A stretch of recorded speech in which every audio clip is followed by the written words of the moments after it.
Aleluya, aleluya. Amang Diyos ni Jesucristo, ang salita mo'y totoo. Kami ay pabanalin mo. Aleluya, aleluya. Sumainyo ang Panginoon. At sumayo rin. Ang mabuting balita ng Panginoon ayon kay San Juan. Papuri sa iyo, Panginoon. Noong panahong iyon, si Jesus ay tumingala sa langit. Nanalangin at ang wika, Amang banal, ingatan mo sila sa pamamagitan ng kapangyarihan ng iyong pangalan. Pangalang ibinigay mo sa akin, upang sila'y maging isa, kung paanong tayo'y iisa. Habang kasama nila ako, iningatan ko sila sa pamamagitan ng kapangyarihan ng iyong pangalang ibinigay mo sa akin. Inalagaan ko sila, at ni isa'y walang napahamak, liban sa taong humanap ng kanyang kapahamakan upang matupad ang kasulatan. Ngunit ngayon, ako'y papunta na sa iyo at sinasabi ko ito habang ako'y nasa sanlibutan upang mapuspo sila ng aking kagalakan.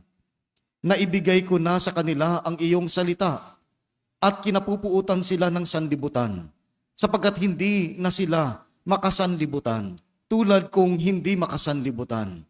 Hindi ko idinadalangin alisin mo sila sa sanlibutan, kundi iligtas mo sila sa masama.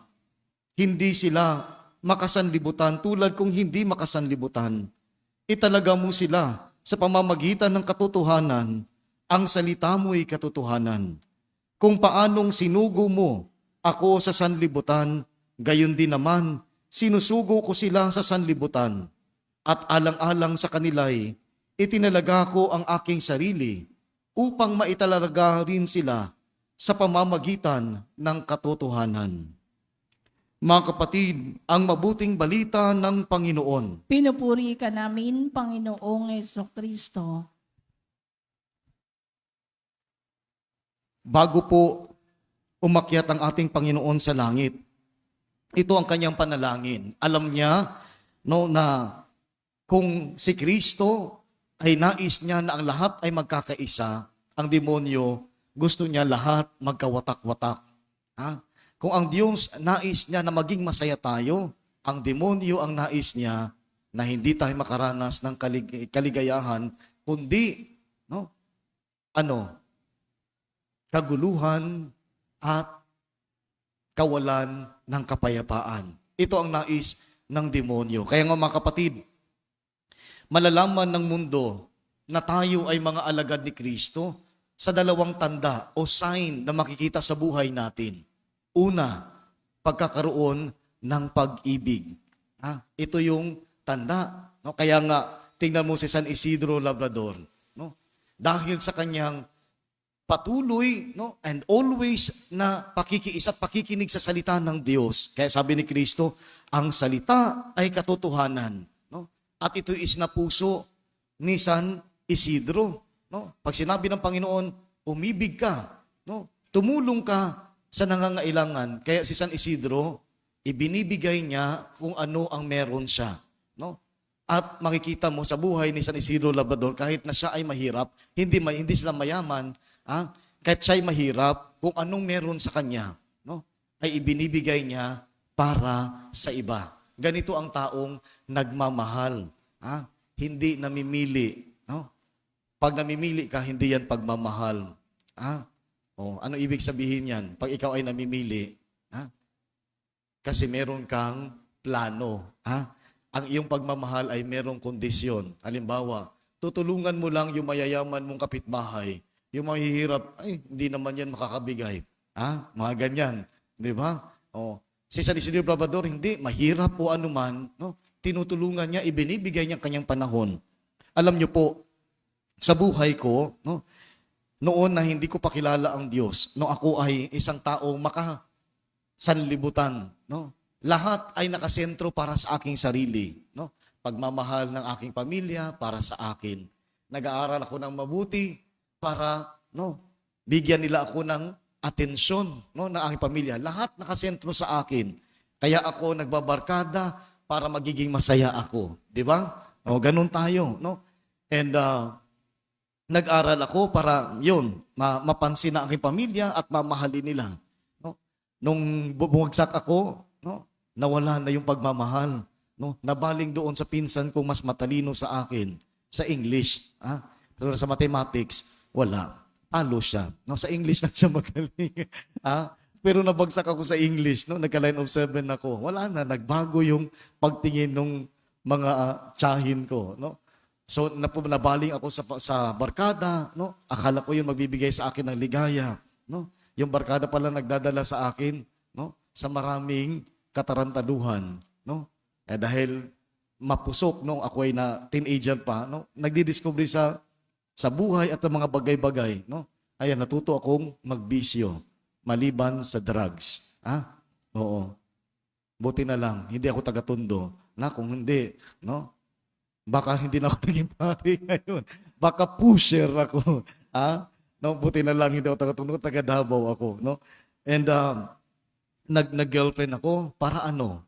Pumili talaga ako ng no? Yung maganda, nasa kanya na ang lahat, no? Hindi ako pipili ng hindi swak sa gusto ko at hindi talaga lilingunin ng ibang lalaki, no? Para saan? Para sa sarili ko. Habang ako'y nag-aaral sa college, nag-earn ako ng pera, no? Kumikita ako, and it's more than enough sa personal kong pangangailangan, no? Pero para saan yun lahat?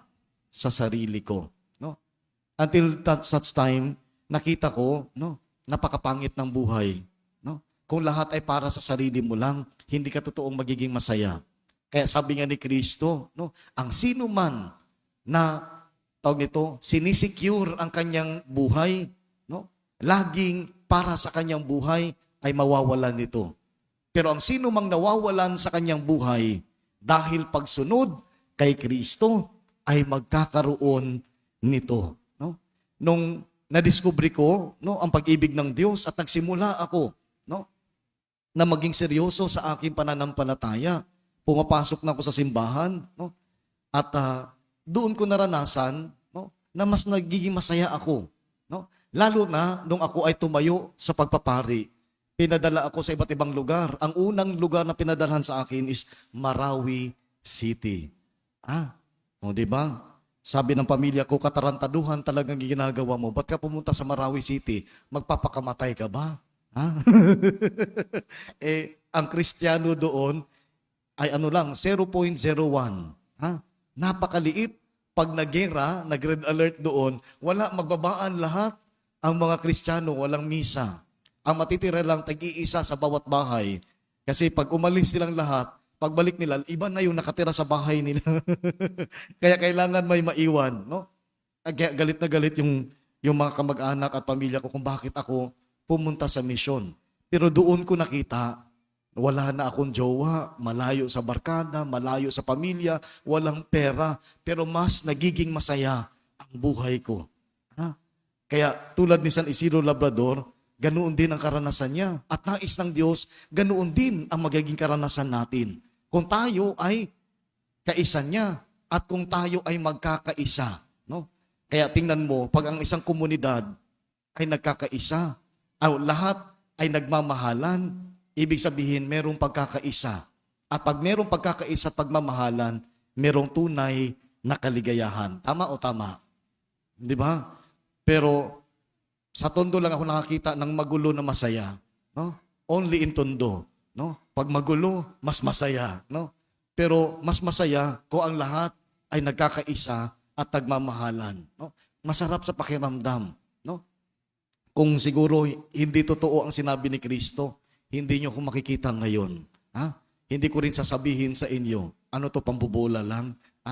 Kung kita naman yung mukha ko, masaya ako.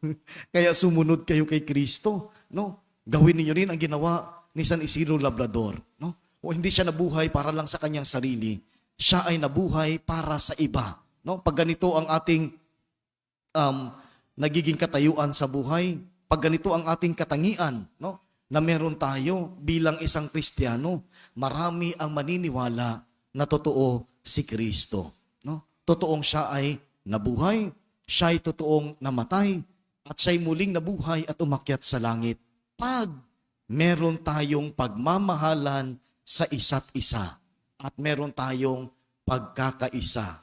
Pero pag wala ito, no, halimbawa sa isang organisasyon, no, sa simbahan, no, chismis dito ang isa din dito chismis, hindi magkakasundo, no? Sa pag-a-arrange pa lang sa bulaklak, no, pag-aayos sa bulaklak, nag-aaway na kung anong bulaklak ang bibilhin.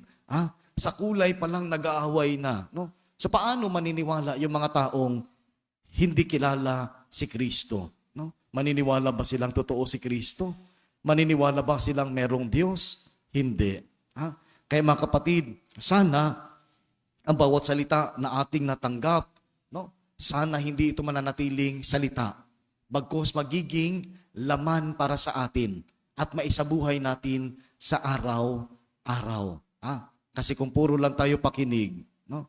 At hindi naman natin isinasabuhay, yun yung sinabi ni Kristo, yung sanga na hindi namumunga. Anong gagawin sa sangang hindi namumunga?